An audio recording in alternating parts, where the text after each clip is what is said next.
Hey guys, welcome back to the channel. So I received this in the mail, and if you don't know what this is, I received two of these, and this comes from a company in South Africa, in Pretoria, based in Pretoria, called Orchidology. And one of our YouTubers decided that it would be a really cool gift to send us, and I'm not going to mention his name because he doesn't want me to mention his name. He wants to remain anonymous. So thank you for this very much. We seriously appreciate it. And what I'm going to do today is, these are basically young orchids, and they are, they've been grown in agar. So it's a very slow, lengthy process done by professionals in really pristine conditions in terms of health and sanitary, sort of very clean conditions, and even then you can still have quite a high mortality rate. So basically they're now ready to be removed from this container and potted up into little trays. Now when I say little trays, this is what I've got, but this is not really, technically I'd like smaller than this, but my smaller ones are currently in use, so I'm gonna try this, and then I'm just gonna grow them on. So basically there are tons of these in here. I'm going to do one tray with you, and then I'll do the others off camera later on, but pretty much these little guys are gonna come out, they're gonna go into this, and we're going to grow them on inside the hothouse, and from there they'll actually go up into their into a sale pot, basically. Okay, so what kind of medium do I need for this? Because okay, so orchids generally want, or epiphytic orchids generally want a peat based, a bark based medium. So because they're so small, these are cymbidiums, what I'm going to do is, I spoke to a very good friend of mine and have been advised that, which I have done this before actually with, not Cattleyas, they're called Vandas. And what you need to remember is, because the plant is so young, it doesn't really have the capacity to find water in a purely bark-based medium. So you're going to add something really fine that can actually move in between the bark, yet still maintain good drainage. So what I've got in this bucket is 60% bark or orchid mix, 10% perlite, 20% peat, and 20% cocoa chip, and then I've got a controlled release fertilizer, pellets in pellet form, which I've added to the mix. So literally all I'm going to do is I'm going to mix it up. I've already sort of tried to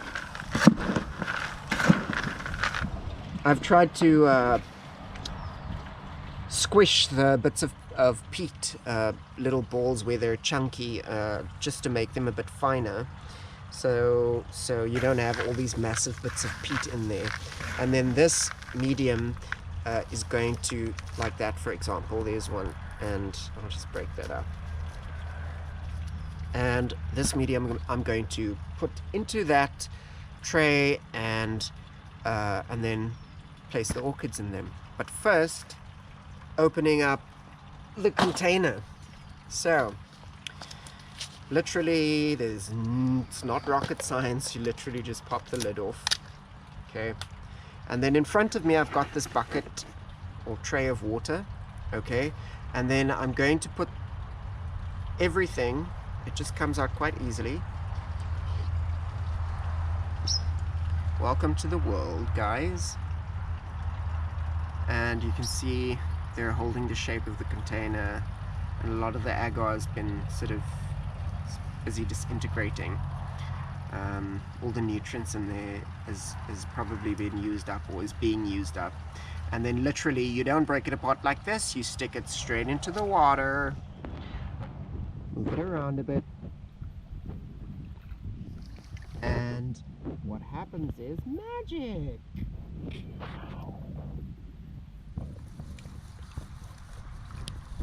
They literally just start coming apart. Just like ease them very gently, and you can see the agar actually coming apart. So the water, I've already done one container, so that's why there's some agar in this water. And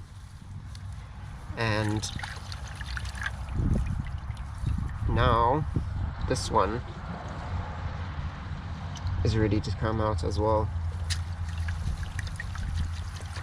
So the agar just basically washes out from between the roots and frees up the plants. When you actually remove them and you take them out of this container, you can let them air dry for like a couple of hours, but you don't need to do that.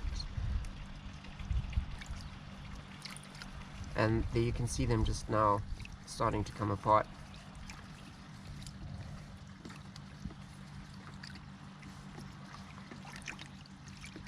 And also it might be a good idea to have your water be slightly lukewarm, because orchids are obviously from tropical areas, or epiphytic ones are, depending on the species that you're working with.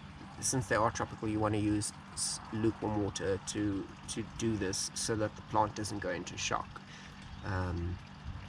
So yeah, that's pretty much it. So there's one plant. That's a little baby Cymbidium.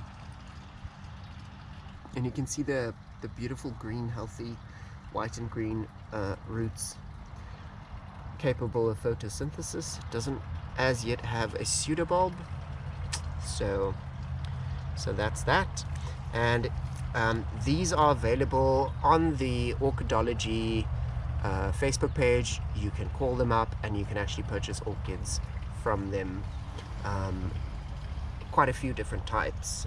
Look at the page and you'll get all the information you need from that. So basically they're all out now. Okay, so when we come back, I am going to put them into their containers, and then we'll put them in the hothouse, and we'll do a follow-up video in the next couple of months to show you how well they're doing and to show you that it does work. So be right back. So we're back.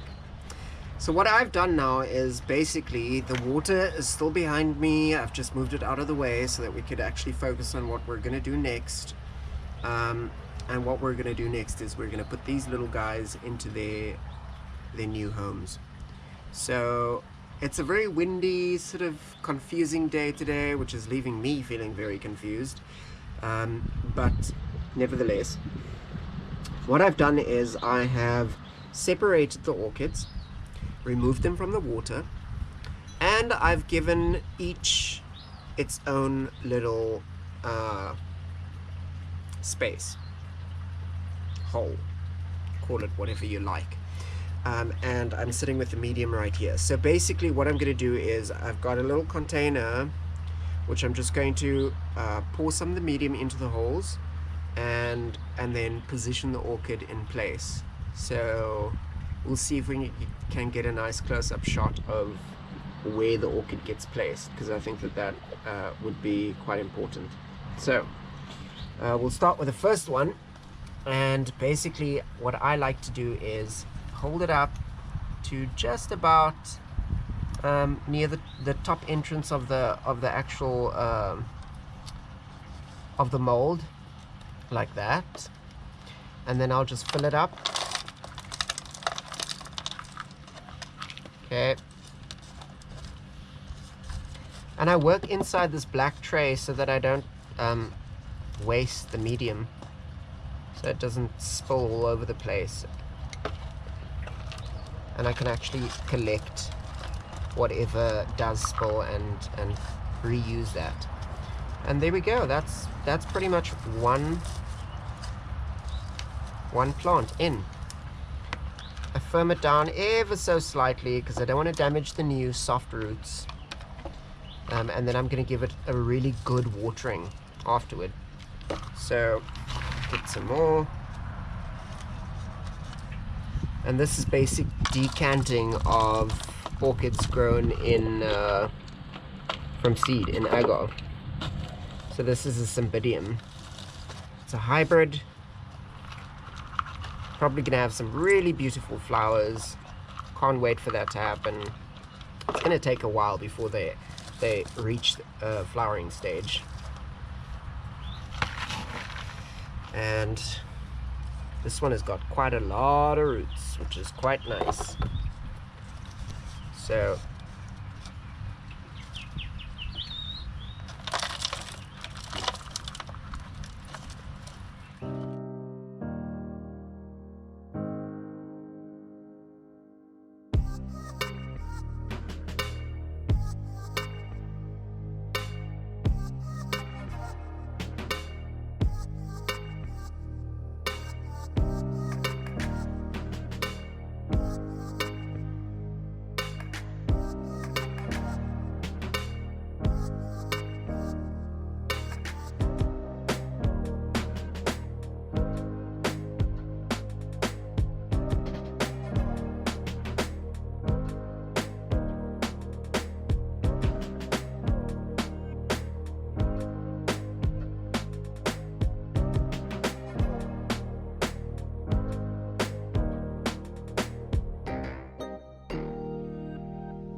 this is pretty much how to unflask, de-flask, remove orchids from their flask.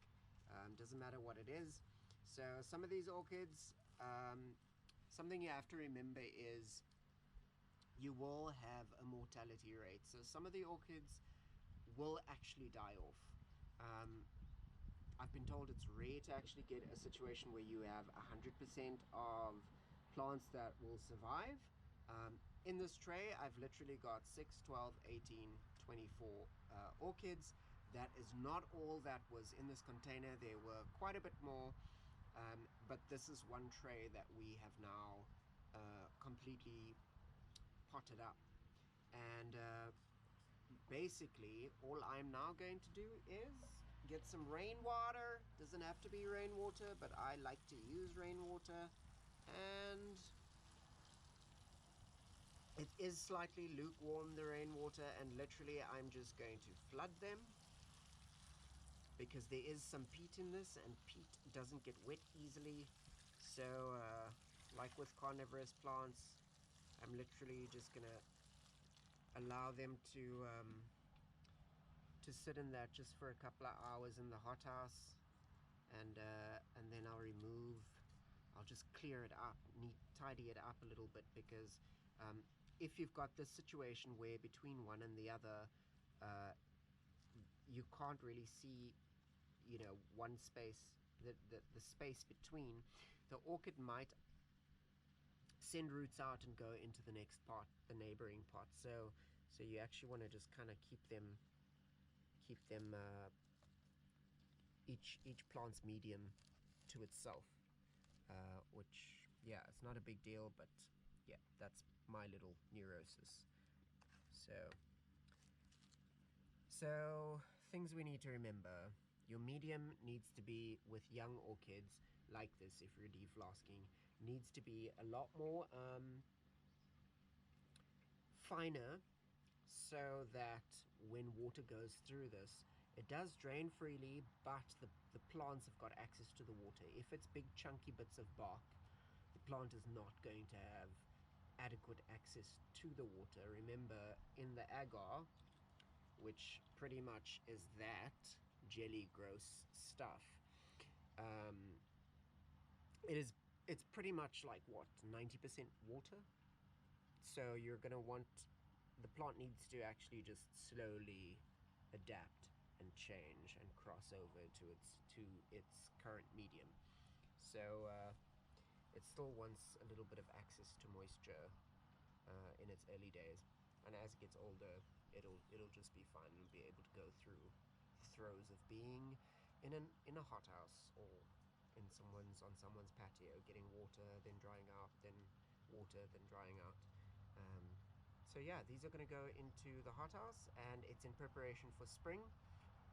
So again, that's also very important. The medium needs to be fine. Spring needs to be on the way. You can't plant them like when you're heading into winter, because that just doesn't make sense. The plant is going to sleep. And the temperature drops and all of that, and plants don't like that. So since we're going into September very soon, it is August right now. It's the last month of winter, but the hothouse, we can already see a lot of our plants are starting to show differences, and that's important for repotting orchids, or any plant for that matter. If your plant is sleeping and it's going over into the growing season, then you need to do your work as you near the end of its sleeping cycle. So yeah, guys, that's pretty much it. If you like this video, please hit the like button. If you've not subscribed to our channel yet, please do so.